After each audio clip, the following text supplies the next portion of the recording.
భారత్ పాకిస్తాన్ల మధ్య ఉద్రిక్తతలు కొనసాగుతూనే ఉన్నాయి. సైన్యానికి ఫ్రీ హ్యాండ్ ఇచ్చేశారు మోదీ.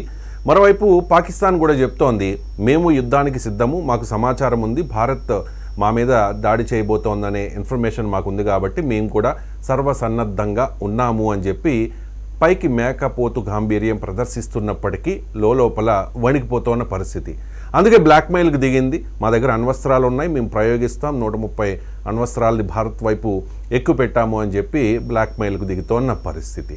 సో ఇప్పుడు యుద్ధం వస్తుందా లేదా అనే పెద్ద సస్పెన్స్ కొనసాగుతోంది. భారతీయులందరూ కోరుకుంటూ ఉన్నారు, యుద్ధం చేయాలి, 5వసారి పాకిస్తాన్ని మట్టి కరిపించాలి, ఉగ్రవాదులకు తగిన గుణపాఠం చెప్పాలి అని చెప్పేసి. మరి నిజంగా యుద్ధం వచ్చే అవకాశం ఉందా? యుద్ధం చేస్తే అది భారత్కి ఎంతవరకు ప్రయోజనం? అసలు యుద్ధమే లేకుండా ఏ రకంగా పాకిస్తాన్ని గెలవాలి అనే దాని మీద కూడా చర్చ జరుగుతోంది. ఎంజీ రావు గారు మనతో ఉన్నారు, అనలిస్ట్.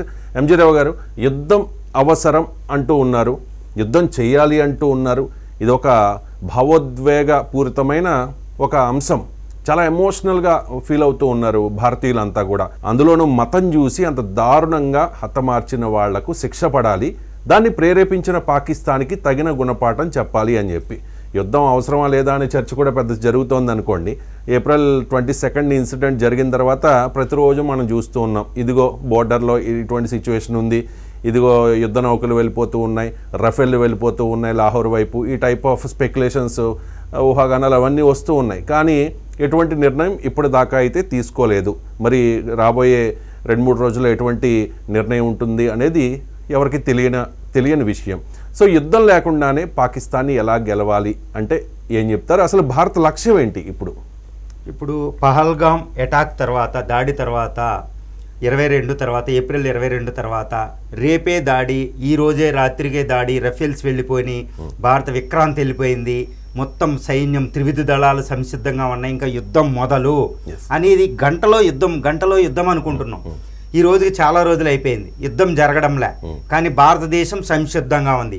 పాకిస్తాన్ గజగజ ఆడిపోతుంది, కానీ పాకిస్తాన్ గజగజ ఆడడంలే, అది కూడా ప్రిపేర్ అయ్యే ఉంది. ఏమో శత్రువుని అంత ఈజీగా నమ్మకూడదు. ఇలాంటి పరిస్థితుల్లో అసలు యుద్ధం జరుగుతుందా లేదా, అసలు భారతదేశ యుద్ధ నీతి, యుద్ధ తంత్రం ఏంటో మనం ఆలోచించాలి. భారతదేశం 3వ శతాబ్దం అంటే 3000 సంవత్సరాల క్రితం చాణక్యుడు యుద్ధ నీతిని ఒకటి ప్రదర్శించాడు, అప్పుడు ధనానందకి. దాన్నే మనం అనుకుంటాం, అందరూ ఉపయోగించేస్తారు, ఇది చాణక్యుడు అని కూడా చాలామంది తెలియదు. సామదాన భేద దండోపాయాలు, సామదాన భేద దండోపాయాలు భారతదేశ యుద్ధ నీతి ఇది. అంటే స్టెప్ బై స్టెప్ సామదాన భేద దండోపాయాలు. దీన్ని ప్రస్తుత భారతదేశం మోడీ ప్రభుత్వం పూర్తి స్థాయిలో సంపూర్ణంగా ఉపయోగిస్తుంది. దీన్ని అర్థం చేసుకుంటే అసలు యుద్ధం జరుగుతుందా, యుద్ధం జరగదా? యుద్ధం జరగకుండానే మనం ఎట్టి పరిస్థితులు ఇప్పుడు భారత ప్రభుత్వం ఒక డిసైడ్ అయిపోయిందండి. అది పూర్తి సంకల్పంగా with determination it is fighting అనమాట. This is the right time. ఇంతకంటే మంచి సమయం రాదు పాకిస్తాన్ అనే ఒక శత్రువుని వదిలించుకోవడం. అది ఆ లక్ష్యాలు యుద్ధం చేయకుండా కూడా నిర్వర్తించుకోవచ్చా అనేదే సామధాన భేద దండోపాయాలు. ఇది మొత్తం భారత సంస్కృతి అంతా ఈ సామధాన భేద దండోపాయాలు ఉంటాయండి. మీకు శ్రీకృష్ణుడు రాయబారానికి వెళ్తాడు, అప్పుడు అవసరం లేదు, కానీ అక్కడ సామధాన భేద దండోపాయాలు ఉపయోగిస్తాడు. కర్ణుడిని దుర్యోధను నుంచి వేరు చేస్తాడు, అరే మీ అన్నాదమ్ములని ఎమోషన్ క్రియేట్ చేసి. కర్ణుడిని డివైడ్ చేయడమే భేదం, దాంతోనే దుర్యోధనుడు సగం ఓడిపోయాడు. అందుకే కదా పాండవులు నలుగురిని చంపేయచ్చు కర్ణుడు, అలా అనమాట. చూడండి, అదేవిధంగా రాముడు రావణుడి నుంచి విభీషణుడు దూరం చేస్తాడు. విభీషణుడు చిరంజీవి, ఆయన చంపడం కుదరదు. చూసారు భేదం ఎలా క్రియేట్ అయిందో. తర్వాత చాణక్యుడు మౌర్య చంద్రగుప్తుడిని గోళీలాడుకునే మౌర్య చంద్రగుప్తుడిని ఈ నీతి ఉపయోగించి ఒక పెద్ద చక్రవర్తి చేస్తాడు. ప్రపంచంలోనే అతి గొప్ప చక్రవర్తి వాళ్ళ మనవుడే అశోకుడు, అశోకాది గ్రేట్. ఊహించండి భేదోపాయ సామధాన. డివైడ్ అండ్ రూల్ ఇప్పుడు చెప్తాను. సామధాన భేద ఇది అసలు ఎలా వర్కౌట్ అవుతుందంటే ఒకసారి సింపుల్గా మీకు క్లుప్తంగా చెప్తున్నాను చూడండి. ఇప్పుడు ఏప్రిల్ 22 తర్వాత పహల్గాం దాడి అనంతరం సామధాన భేద దండోపాయాలు మోడీ ప్రభుత్వం, భారత ప్రభుత్వం ఎలా ఉపయోగిస్తుందో చూడండి. అద్భుతం మీకు ఆవిష్కృతం అవుతుందన్నమాట. చూడండి ఒక సింపుల్గా దీని తర్వాత మనం లక్ష్యాలు చెప్పుకుని ఎలాగ అనేది మీకు తీసుకొస్తానన్నమాట. అది ఇప్పుడు పాకిస్తాన్ ఉందండి.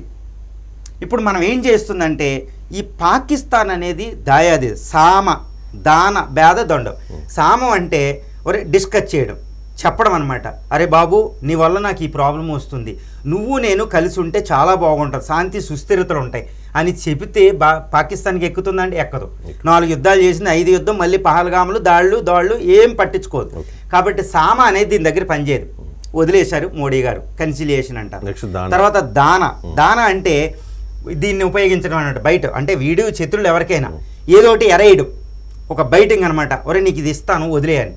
పాకిస్తాన్కి నీకు ఇది ఇస్తాను వదిలేయని వదలదు. కానీ దీనికి సపోర్ట్ చేసే దేశాలని ఈ భేదం ద్వారా డిఫరెంట్ చేయొచ్చు. దాన ఇదేంటి, చైనాకి టారిఫ్స్ ఉన్నాయి, నీకు నాకు ట్రేడ్ ఉంది, నువ్వు దూరంగా ఉండే, వీడికి దూరంగా ఉండేవాడిని దూరం చేస్తాం. వీడు తాలిబాన్కి ఏం చేస్తుంది, అరే బాబు నీకు నార్త్ వెస్టర్న్ ఫ్రాంటియర్ ప్రావిన్స్లో నీకు కన్సెషన్ ఉంటుంది, నీకు దానం ఇది ఇస్తాం అది ఇస్తామంటే తాలిబాన్ వాడు దూరం వెళ్ళాడు. వీడు శత్రువులు దూరం పంపించాం, సౌదీ అరేబియాని దూరం చేసాం, ట్రంప్ మీకు తెలుసు. ఈ విధంగా మనం దూరం చేసేసాం అనమాట. ఈ భేదం ఉపయోగించి దానం వాడికి బయటలో వేసేసాం, వాళ్ళని ఎరేసేసాం. పాకిస్తాన్ ఒంటరి చేసేసింది. గత వారం రోజులుగా చూడండి మీకు ఎలా ఉంటుందో. సౌదీ అరేబియాని, అమెరికాని, చైనాని అన్నిటినీ దూరం పెట్టింది. ఇది ఇప్పుడు ఒంటరిది. అది భేదం. ఈ భేదం ఏంటంటే చాలా స్ట్రిక్ట్గా ఉంటుంది. ఈ భేదం ఏంటంటే వాడికి ఏంటంటే వీళ్ళ శత్రువుల్ని దూరం చేయడమే కాదు, వీడికి ప్రాణభీతి కలిగించడం. మీకు ఏప్రిల్ 22 తర్వాత ఏం చేస్తుంది, ఈ కింద మీకేం చేసింది చూడండి. ఈ అరేబియా సముద్రంలో విక్రాంతి వీటిని మోహరించేసింది, సబ్మెరైన్ మోహరించేసింది. వీడికి భయం కలుగుతుంది. యుద్ధం ఇప్పుడే, ఇంకా యుద్ధం మీకు స్టార్ట్ అయిందని చెప్పడం అనమాట. నువ్వు అణ్వాయుధాలు ప్రయోగిస్తే మాకు S-400 ఉందంటుంది. ఇక్కడంతా ఆర్మీ ఫుల్. తర్వాత ఇక్కడ వీళ్ళని తాలిబాన్ నుండి ఆకట్టుకుని ఇక్కడ యుద్ధాన్ని ఇక్కడ రెడీ చేసింది. ఇరాన్ ఎప్పుడైనా ఇక్కడ రెడీ చేయొచ్చు. ఈ విధంగా వీడికి భయం అనేది కలిగిస్తుంది. వీడి శత్రువులందరినీ దూరం పెట్టేసింది. ఈ విధంగా దాన భేద దండోపాయాలను ఉపయోగించింది. లాస్ట్ది దాన భేద దండ అంటే పనిష్మెంట్, ఇంకా యుద్ధం చేసేయడమే. ఇప్పుడు ఏంటి, యుద్ధం చేయవలసిన అవసరం పాకిస్తాన్తో మనకు లేదు. ఎందుకు లేదు అంటే యుద్ధం అనేది ఎప్పుడు కూడా మనకు కూడా మంచిది కాదు. ఇప్పుడు భారతదేశం అమృతకాల లక్ష్యాలు పెట్టుకుని 2047 నాటికి, అంటే 100వ స్వతంత్రోద్యమం నాటికి భారతదేశం ప్రపంచంలో అతిపెద్ద ఆర్థిక వ్యవస్థలో ఒకటిగా, అంటే 2వ ఆర్థిక వ్యవస్థకి వెళ్ళడానికి ట్రై చేస్తుంది. ఈ సమయంలో వీడితో దెబ్బలాటెట్టుకుని అణుయుద్ధాలు ఇవన్నీ తెచ్చుకోవడం మనకు అవసరమా? అసలు మన ప్రధాన శత్రువు చైనా. ఆర్థికంగా ఎదగకుండా ఇంకా పేదరికం ఎంతో ఉంది, వీడితో దెబ్బలాటేంటి?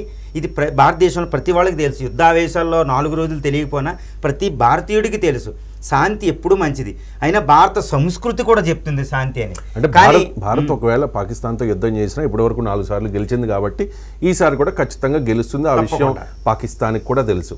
అంటే యుద్ధం పూర్తి స్థాయి యుద్ధానికి వెళ్లకుండా లాస్ట్ టైం మనం చేసినట్టుగా సర్జికల్ స్ట్రైక్స్, అంటే ఉగ్రవాద స్థావరాల మీద అటాక్ చేయడమో లేకపోతే వాళ్ళని కిల్ చేయడమో అంతవరకు పరిమితం అయితే ఓన్లీ, లేకపోతే మిలిటరీ యాక్షన్ ఏదైనా. ఇక్కడ ఒక విషయం అండి, మీకు భారతదేశానికి స్పష్టమైన లక్ష్యాలు ఉన్నాయి.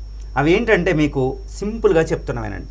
ఇప్పుడు మోడీ ఉన్నది అతివాద ప్రభుత్వం, జాతీయతత్వం ఎక్కువ ఉంటుంది. బీజేపీకి ఒక మతతత్వ పార్టీ అంటారు, నేను మతతత్వ పార్టీ అని నేను పిలను. ఒక జాతీయతత్వం ఎక్కువ ఉంటుంది, నేషనలిస్ట్ పార్టీ అనమాట. చాలా ముండిగా వ్యవహరిస్తుంది ఈ పార్టీ ఎప్పుడు. దీనికి ఒక స్పష్టమైన వైఖరి ఉంది, దీనికి ఐడియాలజీ కూడా డిఫరెంట్గా ఉంటుంది. ఇప్పుడు భారతదేశ లక్ష్యాలు 7 లక్ష్యాలండి. అది పాకిస్తాన్తో యుద్ధం చేసినా చేయొచ్చు, యుద్ధం చేయకుండా లక్ష్యాలు నెరవేరినాయి అనుకోండి, ఇంక యుద్ధం అవసరమేముంది. అందుకని సామధాన భేద దండోపాయాలు యుద్ధనీతిని ఉపయోగించి 7 లక్ష్యాలని సిద్ధించుకుంటానికి ట్రై చేసింది. 7 లక్ష్యాలు సిద్ధించినాయి అంటే యుద్ధం అవసరం లేదు. ఆ 7 లక్ష్యాలు ఏంటంటే, మొట్టమొదటిది అఖండ భారత్. ఈ బీజేపీకి ఒక లక్ష్యం ఉంది, ఆర్ఎస్ఎస్, ఈ విశ్వ హిందూ పరిషత్కి ఒక లక్ష్యం ఉంది, అఖండ భారత్ అంటే బ్రిటిష్ టైంలో వాళ్ళ పూర్వ భారతదేశం, ఇప్పుడు ఉన్న ప్రస్తుతం ఉన్న మయన్మార్ నుంచి, బంగ్లాదేశ్ నుండి, భూటాన్, నేపాల్, పాకిస్తాన్, ఎంటైర్ పాకిస్తాన్, ఈ శ్రీలంక, ఈ 7 దేశాలు కలిస్తే ఇదిగోండి కనపడేది అఖండ భారత్ అనమాట. ఈ అఖండ భారత్ని సిద్ధించుకోవడం మీకు వినుంటారు. ఈ అఖండ భారత్ ఇది సిద్ధించుకోవడానికి భారతదేశం ప్రయత్నిస్తుంది. ఇప్పుడు యుద్ధం చేయకుండానే దీనికి ప్రాతిపదిక వచ్చేసింది. చాలా జాగ్రత్తగా వినండి, యుద్ధం లేకుండానే మనకు ప్రాతిపదిక వచ్చేసిందండి. ఇదిగోండి దానికి ఉదాహరణ ఏంటంటే, మీకు ఇది రీసెంట్గా ఒక చిన్న కథ చెప్తాను వినండి. రీసెంట్గా మీకు జనగణమన వచ్చు కదా, ఒకసారి పాడండి. జనగణమన అధినాయక జయ హే భారత భాగ్య విధాత పంజాబ్ సింధు గుజరాట్ ఆగండి. పంజాబు సింధు ఒకడు Already ఒక Supreme భారతీయుల్లో మంచి భారతీయుడు అనమాట. వీడికి ఒక డౌట్ వచ్చింది. వీడు సుప్రీంకోర్ట్ ఆఫ్ ఇండియా ప్రయోజన వాద్యం వేశాడు, పిల్లి వేశాడు అనమాట. జనగణమనలో పంజాబు సింధ్ అని ఉంది, పాడుకుంటున్నాం, కానీ పంజాబ్లో సగభాగం సింధు మనకు లేదు, పాకిస్తాన్లో ఉన్నాయి.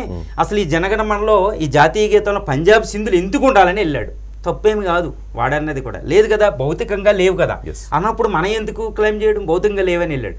సుప్రీంకోర్టు ఒకటి చెప్పిందండి, అది అతీతమైనది, భావాతీతమైనది, ఎమోషనల్గా ఫిజికల్గా ఉండవలసిన అవసరం లేదు, ఎమోషనల్ అది అని వెళ్ళింది అనమాట. సుప్రీంకోర్టు పోరా నువ్వు వెళ్ళు, నువ్వు అడిగింది మంచిదే కానీ పద్ధతి కాదు, అతీతంగా చూడు, భావాతీతంగా ఈ ఫిజికల్గా ఉండవలసింది. ఇప్పుడు బీజేపీ ఆర్ఎస్ఎస్లు ఇవి ఏమంటాయి, రీసెంట్గా ఆర్ఎస్ఎస్ చీఫ్ ప్రైమ్ మినిస్టర్ని కలిశారు, ఏం మాట్లాడారు అంటే మీకు ఏం అర్థమవుతుందంటే this is the time, right time to పంజాబ్ని సింధ్ని పట్టేసుకోవడం.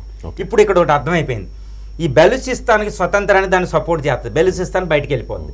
ఈ నార్త్ వెస్టర్న్ ఫ్రాంటియర్ ప్రావిన్స్ అనేది తాలిబాన్ తీసేసుకుంటుంది, తీసుకుని దీనికి ఇలా పెట్టి సపోర్ట్ చేస్తుంది. తాలిబాన్ సపోర్ట్ మనకు చాలా ఇంపార్టెంట్. తర్వాత ఆటోమేటిక్గా పీఓకే మనకు వచ్చేస్తుంది, ఇంకా బలం లేదు కదా, పీఓకే ఆటోమేటిక్గా వచ్చేస్తుంది. పీఓకే కావాలి కాదు, భారతదేశ లక్ష్యం పాకిస్తాన్ అస్తిత్వం లేకుండా చేయడమే. సో ఈ పంజాబ్ సింధులు ఏమవుతాయి, ఇక్కడ పంజాబ్ ఉంది ఆల్రెడీ, దీన్ని స్వతంత్ర దేశంగా ఎట్టి పరిస్థితుల్లో ఫామ్ అవ్వనివ్వకూడదు. ఎందుకంటే ఖలిస్తానీ ఉగ్రవాదులు ఉన్నారు కెనడాలో, వాళ్ళు ఇది సెపరేట్ దేశం అవుతే ఇది కూడా కావాలి, సెపరేట్ దేశం అడుగుతాడు, అలా భవిష్యత్తులో క్రియేట్ చేసుకోకూడదు. అందుకే ఈ పంజాబ్లో మన పంజాబ్లో కలిపేసి ఒక రాష్ట్రం చేస్తారన్నమాట, గ్రేటర్ పంజాబ్ లాగా, వండర్ఫుల్. ఇప్పుడు గుజరాతీస్ తెలుగు ఎలా ఉందో, ఈ సింధ్ అనేది ఇక్కడ కలిసిపోద్ది, సంస్కృతంగా ఉంది. ఈ విధంగా పంజాబ్ సింధులు కలిసిపోతే బెలూచిస్తాన్ చిన్నదవుద్ది, ఓకే, ఇది ఇందులో వెళ్ళిపోద్ది, పీఓకే మనకు వచ్చేస్తాయి. పాకిస్తాన్ అంటే భారతదేశ లక్ష్యం పాకిస్తాన్కి అస్తిత్వమే ఉండకూడదు. ఇప్పుడు దానికి ప్రాతిపదిక వచ్చింది, ఇది దీర్ఘకాలంలో వచ్చే 1-2 దశాబ్దాల్లో పరిపూర్ణమైపోద్ది. సడన్గా కోరుకోకూడదు, యుద్ధం చేయ అవసరం లేదు. రెండోది ఏంటంటే సడన్గా చేస్తే అంతర్జాతీయ దేశాలు కూడా ఒప్పుకోవు. ఇప్పుడు బిఎల్ఓకి సపోర్ట్ చేస్తే ఎవరో మాట్లాడరు, ఓకే. రెండో విషయం ఏంటంటే పాకిస్తాన్ అస్తిత్వం లేకుండా చేయడం అంటే అఖండ భారత్ ఒకటి వచ్చేస్తుంది. రెండోది ఏంటంటే ఈ అసీం మున్నీర్ అన్నది ద్విజాతి సిద్ధాంతం. మీకు ఒకటి గుర్తుపెట్టుకోండి, పాలు కుండలో చక్కగా కాసి చిన్న విషపు చుక్క చాలన్నమాట అది విరిగిపోవడానికి. ఎంత గొప్ప భారతదేశం ప్రపంచంలో నెంబర్ 1 అయినా ఈ జిన్నా పెట్టిన ద్విజాతి సిద్ధాంతం అనేది విష పురుగు అనమాట, దానికి అస్తిత్వం ఉండకూడదు. చూసారా 75 సంవత్సరాలుగా ఎన్ని యుద్ధాలు చేసినా ఎన్ని చేసినా పోవడంలే. ఈ ద్విజాతి సిద్ధాంతాన్ని సమూలంగా నాశనం చేయడం భారతదేశ లక్ష్యం, అది మోడీ గారి లక్ష్యం, ఆర్ఎస్ఎస్ లక్ష్యం, వీటి లక్ష్యాలన్నమాట. అది ఎవరిదైనా భారతీయుల లక్ష్యం అనమాట. ఈ ద్విజాతి సిద్ధాంతం ఉండకూడదంటే పాకిస్తాన్కి అస్తిత్వం ఉండకూడదు. అప్పుడు అసీం మునీర్ లాంటోడు ఎవడు చూడండి, ఒక అజహార్ వచ్చి 10 మంది ఉగ్రవాదులను తయారు చేసేస్తాడు. ఇప్పుడు ముస్లిమ్స్ అంటారు, ఈరోజు చూడండి భారతదేశం అంటే అన్ని మతాలకు పుట్టినిల్లు, ఒక సెక్యులర్ రాజ్యం అని చెప్పుకోవడానికి ఎంత ఇబ్బంది పడుతున్నాం. ఈ మతతత్వం అనేది ఎంత ఉర్రూతులుగిపోతుంది. ఆ కల్మా చదవండి, ఫ్యాంట్లు ఇప్పి మతం చూసి కాల్చడం, వాళ్ళ లక్ష్యం చూడండి. సో ద్విజాతి సిద్ధాంతానికి సైద్ధాంతికతకే అస్థిరత్వం ఉండకూడదు. ఇది చాలా జాగ్రత్తగా చేయడానికి లక్ష్యం. ఇది యుద్ధం అవసరంలే, యుద్ధం లేకుండా కూడా చేయొచ్చు. ఇక మూడో లక్ష్యం ఏంటంటే ఇక్కడ సింధు నది ఇక్కడ చాలా ముఖ్యమైనదండి. ఇది ఆల్రెడీ మనకు వచ్చేసింది. ఈ సింధు నది ఏంటంటే ఒకప్పుడు భారతదేశానికి పునాది సింధు నాగరికత. ఈ సింధు నాగరికతకు పునాది సింధు నది. భారతదేశం పేరే సింధు నది మీద వచ్చింది. సింధు ఇండస్లో ఇండస్ నుంచి ఇండియా వచ్చింది గ్రీకుల ద్వారా ఈ పేరు, ఓకే. ఈ ఎస్ అనేది వీళ్ళు పర్షియన్ దగ్గర లేదు కాబట్టి ఇది ఇండియా అయింది. ఇండస్ అంటే ఒక సి అని అర్థం అన్నమాట సంస్కృతంలో. సో ఇండస్ రివరే భారతదేశానికి మూలం. అందుకని ఇండస్, సరస్వతి, గంగా, ఇప్పుడు ప్రస్తుతం గంగా అనేది ఇప్పుడు ఒక సింగిల్గా అయిపోయిందనమాట. వాడు పహల్గామ్ అటాక్ చేస్తే వెంటనే భారతదేశం ఇప్పుడు అని కాసు కూర్చొని ఏం చేసింది, ఇండస్ వాటర్ ట్రీటీని క్యాన్సిల్ చేసేసింది. సో ఇండస్ వాటర్ ట్రీటీ భారతదేశానికి అంటే 75 సంవత్సరాల స్వతంత్రం వచ్చిన తర్వాత 75 సంవత్సరాల తర్వాత మళ్ళీ ఇండస్ రివర్ మనకు వచ్చేసింది, బ్రిటిష్ వాడు డివైడ్ చేసేసింది. సో ఇది సిద్ధించేసింది కదా, అంటే అఖండ భారత్కి సింధు నదే పూర్ణం, ఇది మనకు వచ్చేసింది. సో శాంతి సుస్థిరతలు వస్తాయి, ఇక్కడ నీళ్ళు వస్తాయి, ఇవన్నీ వస్తుంది. ఇంప్లిమెంటేషన్ తర్వాత ఒకటి అచీవ్ అయిపోయింది, యుద్ధం లేదు, అచీవ్ అయిపోయింది. ఇప్పుడు యుద్ధానికి వెళ్తే మళ్ళీ ఈ ట్రీటీని అది అడిగిద్ది, యుద్ధానికి వెళ్ళకూడదు. తర్వాత లక్ష్యం ఏంటంటే దక్షిణాసియాలో మిగిలిన చిన్న దేశాలు కూడా మన మీద రెచ్చిపోతూ ఉంటాయి. కనీసం చిన్న ఐలాండ్ కంట్రీ ఒక మాల్దీవ్స్ చైనాని ఇక్కడ తీసుకొచ్చి మనతో బేరాలాడింది. శ్రీలంక యుద్ధ నౌకలు తీసుకొచ్చి చైనాని తీసుకొచ్చి బేరమాడుతుంది. ఇప్పుడు మీకు బంగ్లాదేశ్ మీకు తెలుసు. సో ఇలాగా చిన్న నేపాల్ కూడా వాళ్ళతో బేరమాడుద్ది. సో చిన్న చిన్న దేశాలకు భయం లేదు.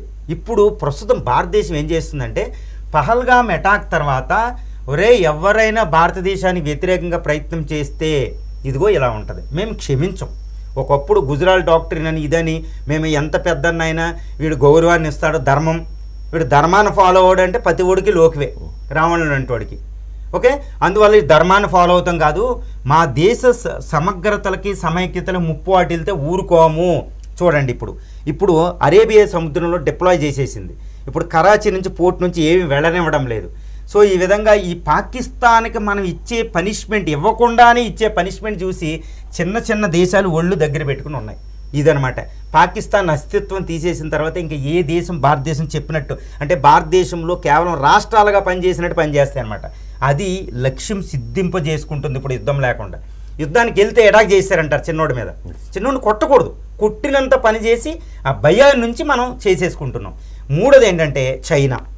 ఈ చైనా ఏంటంటే చాలా ప్రమాదం అండి. చూడండి, యుద్ధం లేకుండానే భారతదేశం యుద్ధ నీతిని ఉపయోగించి ఎంత చక్కగా చేసేస్తుందో మీకు చూడండి. ఈ చైనా ఎంత డేంజర్ అంటే ఈ పాకిస్తాన్ని అనుదేశం చేసింది ఎవరు? చైనా. పాకిస్తాన్కి మిసైల్స్ ఇచ్చింది ఎవరు? చైనా. ఇప్పుడు పాకిస్తాన్కి ఉన్న ఫైటర్స్ J-10 J-17 ఫైటర్స్ ఇచ్చింది ఎవరు? చైనా. సో చైనాకి ఈ ఎకనామిక్ కారిడార్ ఇక్కడ నుంచి మన POK ద్వారా రోడ్డు వేసుకొని కరాచీ గ్వడార్ పోర్టు దాకా చేసుకుంది. సో దీనికి ఓపెన్ చేసుకుంది. పాకిస్తాన్ని మనకి శత్రువు దేశి మన మీద వాడుకొని అది పైకి వెళ్ళిపోతుంది, మన పక్కన పెడుతుంది. మనం పోరాడకుండా ఇప్పుడు పాకిస్తాన్ అస్తిత్వం తీసేస్తే చైనాకి ఇది అడ్డాగా ఉండదు. ఇది అడ్డాగా లేకపోతే చైనాకి ఇంకా గేమ్స్ ఆడలేదనమాట. అది ఇక మూడో లక్ష్యం. ఇవన్నీ పోతే భారత్ నెంబర్ 1. ఇప్పుడు ఈ లక్ష్యాన్ని మన మోడీ గారు పెట్టారన్నమాట. అసలు భారతదేశం నెంబర్ 1 అంటే ఒకటి గుర్తుపెట్టుకోండి, ప్రపంచంలో ఒక దేశం నెంబర్ 1గా అగ్రగణ్య దేశంగా ఎదగాలి అంటే దానికి దగ్గరలో శత్రువులు ఉండకూడదు. దానికి ఉదాహరణ అమెరికా దగ్గరికి వెళ్ళండి. అమెరికా చుట్టుపక్కల శత్రువులు ఉండరు. అమెరికాని అటాక్ చేయాలి అంటే పసిఫిక్ మహాసముద్రం దాటి వెళ్ళాలి ఈ పక్క నుంచి, లేదా ఈ పక్క నుంచి అట్లాంటిక్ మహాసముద్రాన్ని దాటి వెళ్ళాలి. అంతేగాని అమెరికా మీద దాడి చేయడం అంత ఈజీ కాదు. అమెరికా పక్కన శత్రువు ఎవడం లేడు అమెరికా అనేది. అందుకే అమెరికా ప్రపంచాన్ని నేలేస్తుంది. ఇప్పుడు చూడండి, మన పక్కనే పాకిస్తాన్ మన పక్కకు కూడా వెళ్ళనవదు, అది ఇక్కడే పెట్టేసింది మనల్ని. దీంతో పోరాడదు. ఇప్పుడు భారతదేశం ప్రపంచంలో సూపర్ పవర్ అవుతుంది. అందువల్ల ఏంటంటే పెద్ద పెద్ద దేశాలతో పోటీ పడాలంటే దక్షిణాసియాలో దీనికి శత్రువులు ఉండకూడదు. అందుకని ఇప్పుడు ఇది దీర్ఘకాలిక లక్ష్యం. ఈ లక్ష్యాన్ని అర్థం చేసుకోండి. చిన్నోడితో మనం ఎప్పుడు దెబ్బలాడకూడదు. చైనా, అమెరికా పెద్ద పెద్ద దేశాలతో సమఉజ్జీవిగా ఉండే ఒక దేశం ఎందుకు వెనకపడాలి? సో అందుకనే ఏమీ లేకుండా చక్కగా నెంబర్ 1 అయిపోద్ది అనమాట. ఇప్పుడు ఆర్థిక వ్యవస్థల మీద పెడుతుంది. ఇప్పుడు గ్రోత్ రేట్ ప్రపంచంలో అత్యంత వేగంగా అభివృద్ధి చెందుతుంది భారతదేశం. చాలా గౌరవప్రదమైనది. ఇది ప్రపంచాన్ని ఏలే శక్తి ఉంది. కాబట్టి పాకిస్తాన్తో చిన్నోళ్ళని భయపెట్టి సామధాన భేదండోపాలతో బత్తం పట్టుకుని కొట్టి అక్కడ పెట్టాలి. అరే నీకేమి లేదు, నువ్వు యుద్ధం చేయలేవు పక్కనే. మనం పోరాడుకుంటే ఇప్పుడు చైనా కూడా చూడండి, మనం పోరాడుకుంటే అది ఎంత ఎంజాయ్ చేస్తుంది చైనా. ఎందుకు ఇవ్వాలి దానికి అవకాశం? మనం దాంతో పోరాడాలి. ఇప్పుడు చూడండి, దానికి ఒక మీకు సర్ప్రైజింగ్ ఫ్యాక్ట్ చెప్తానమాట. చైనా ఆర్థిక వ్యవస్థలో భారత ఆర్థిక వ్యవస్థ 1/5 వంతు. అది $20 ట్రిలియన్ ఎకానమీ. మనది $4 ట్రిలియన్ ఎక్కడ ఉంది? చూసారు ఎంత వెనకబడి ఉన్నాం. ఇప్పుడు నిన్న పాకిస్తాన్ చెప్తూ అన్నాడు సిప్రీ రిపోర్ట్ ప్రకారం దాని యొక్క ఆర్మీకి స్పెండ్ చేసేది కేవలం ఎంత అండి? $10 బిలియన్. మనం 86. మరి చైనాతో పోలిస్తే అది $314 బిలియన్. మనం ఎంత అండి? 86. చూసారు చైనాతో మనం ఎంత వెనకబడి ఉన్నాము. ఈరోజు మన ఇండస్ రివర్ వాటర్ని ఆపితే అటు బ్రహ్మపుత్ర రివర్ ఆపడానికి సిద్ధంగా ఉన్నాడు. మనం ఎవరితో పోరాడాలి రేపు? అందుకని చాలా జాగ్రత్తతో శాంతి అంటూనే శత్రువుని మట్టు పెట్టాలి. అదే సామధాన భేద దండోపాయాలు భారత సంస్కృతిలో అద్భుతంగా చేసి ఆ నీతిని ఉపయోగించి ఎక్కడా ఏమీ లేకుండా శత్రువుని మట్టు పెట్టిన ధర్మంగా చంపేశాడు రా అనాలి. ఇప్పుడు రావణుడిని మొత్తం వంశాన్ని నాశనం చేస్తాడు, కానీ ధర్మం చేశాడు రా అని దేవుడు చేసుకున్నాం. శ్రీకృష్ణుడు సర్వనాశనం 100 మంది అన్నదమ్ముల చంపించేస్తాడు ధర్మం కోసం, కానీ శ్రీకృష్ణుడిని దేవుడిగా కొలుస్తాం. మనం చాణుక్యుని అద్భుతంగా అర్థశాస్త్ర పితామహుడుగా కొలుస్తాం. శత్రువు నాశనం అవ్వాలి, నాశనం అవ్వకూడదు. శాంతి అమాయకులు చనిపోకూడదు. ఈరోజు భారత పాకిస్తాన్ మధ్య అణుయుద్ధం జరిగితే 150 కోట్ల మంది చనిపోతారు. భారతదేశం ఇంకా అది ఎందుకోనూ ఉండదు. సో ఈ పరిస్థితిలో యుద్ధం చేస్తాం, యుద్ధానికి మేము రెడీ, ఇదిగో చేసేసాం, నీ భూతం వచ్చేసింది అంటాం, కానీ యుద్ధం చెయ్యం. ఇది సామధాన భేద. ఈ భేద దగ్గరికి అవజేసేస్తాం, దండోపాయం దగ్గరికి వెళ్ళడంలే. చూడండి, నేను చెప్పింది మీకు 1 నెల తర్వాత మళ్ళీ నన్ను క్వశ్చన్ చేయండి, ఈ యుద్ధం జరగదు, ఈ యుద్ధం జరిగే పరిస్థితి లేదు. ఈరోజు అందరూ అమెరికా అన్నీ వచ్చేసినాయి, ప్రపంచ దేశాలు. నిన్న చూడండి, అమెరికన్ విదేశాంగ మంత్రి ఇద్దరికి ఫోన్ చేసేసి ఇండియాకి మీరు శాంతియుతంగా ఉండాలి, యుఎన్ఓ రంగంలోకి వచ్చేసింది. ట్రంప్ గారు చెప్తున్నారు వద్దు అని. చైనా కూడా ఈ టైంలో యుద్ధం మంచిది కాదు, శాంతి సుస్థిరత పరిరక్షించి పుతిన్ గారు మాట్లాడుతున్నారు. ప్రపంచ దేశాలు ఒప్పుకోవు. ఇప్పుడు దీన్ని ఆసరా తీసుకుంటుంది. వాళ్ళందరూ పెద్దోళ్ళు చెప్తున్నారు కాబట్టి నేను వదిలేస్తున్నా. కానీ మరి పాకిస్తాన్కి పనిష్మెంట్ ఏంటి అని అడుగుతుంది. సో మన భారతదేశం బిఎల్ఓని అన్ని సపోర్ట్, మనం కావాల్సిన దీర్ఘకాలికంగా ఈ 7 లక్ష్యాలు సిద్ధించుకోవడానికి మనం ఏమి చేయడానికైనా లైసెన్స్ చేతిలోకి వచ్చేసింది. మీరు చేశారు కాబట్టి మేము చేస్తున్నాం. అంతర్జాతీయ దేశాలు కూడా ఏమనవు. చూసారా ఎంత అద్భుతమైన యుద్ధ నీతో ఇది విదేశాంగ విధానంలో ఒక అద్భుతం. ఇది భారత రాజ్యాంగం భారత ప్రభుత్వాన్ని కల్పించింది. అందుకనే చాలా సంయమనంతో ప్రజలు ఆవేశపూరితంగా ఉన్న భారత ప్రభుత్వం మాత్రం జాగ్రత్తగా దీర్ఘకాలిక లక్ష్యాలు చేసి భారతాన్ని నెంబర్ 1 చేయాలి. ప్రపంచంలో ఏ దేశం కూడా భారతదేశాన్ని ఓడించలేని ఒక ఇన్విన్సిబుల్ నేషన్గా అయిపోవాలి. శాంతి ఇది కోరుకుంటుంది, కానీ అది కాదు. చూడండి, పంజాబ్ సింధులే వచ్చేస్తున్నాయి. అందువల్ల మన దేశం నాశనం అయిపోవాలి అని కోరుకునే వాళ్ళకి ఒక అవకాశం ఇవ్వకూడదు. అండ్ మన ఎదుగుదలను చూసి కుళ్ళుకుంటున్న వాళ్ళకు కూడా అవకాశం ఇవ్వకూడదు. వాళ్ళు కవ్వించారు కాబట్టి ఏ రకంగా యాక్షన్ తీసుకోవాలి. అట్ ది సేమ్ టైం అది దేశ అభివృద్ధికి ఎటువంటి ఎఫెక్ట్ చూపించకూడదు, ప్రజలకు ఇబ్బంది కలగకూడదు, టెర్రరిజం ఉండకూడదు, పాకిస్తాన్ అస్తిత్వం ఉండకూడదు, ద్విజాతి సిద్ధాంతం ఉండకూడదు, ఈ అసీం మునీర్ లాంటి వాళ్ళే ఉండకూడదు, ఆ సైద్ధాంతికత చచ్చిపోవాలి. లేకపోతే భారతదేశ తత్వం, ఈ దౌత్యనీతి, ఈ సెక్యులరిజం ఇవన్నీ ఉండవండి. సో చైనాకి మనం సమూజ్యంగా ఎదగాలి, ప్రపంచంలో ఎదగాలి, భారతదేశానికి పూర్వ వైభవం రావాలి.